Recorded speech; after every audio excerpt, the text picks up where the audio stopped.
يلا. ايه ده يا ابني، انت هتروح الكليه كده؟ الفاس والمقطف.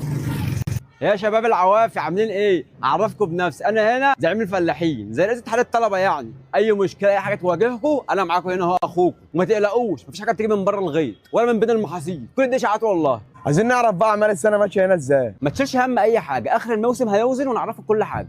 يا شباب عملتوا ايه؟ في سؤال كده كان جاي بتاع ازرع من تحته خط، عملتوا فيه ايه؟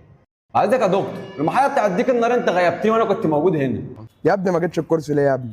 ما انا خلاص بقى بقيت اللي بيفوتني باخده عند عم محمد الفلاح اللي جنبنا هنا، بنزل معاه في الارض وكده وبطبق اهو. وقال لي على فكره بقى انزل معاه تدريب بعد ما اخلص الامتحانات. بجد والله؟ والله، وقال لي اشوف لك فرصه شغل في زريبه. ما حلو ده. تيجي معايا؟ بقول لك ايه، انا سمعت ان انت اسمك محمود، ده حقيقي؟ بس قول لي بقى ابو قردان، احنا بقينا اصحاب. يا نفطر قبل المحاضره؟ طب ماشي، هتفطر ايه؟ بلاش سوري ولا شاورما ولا يا ايه؟ عم هتجيب فطيره حته جبنه قديمه ليك في الزبده؟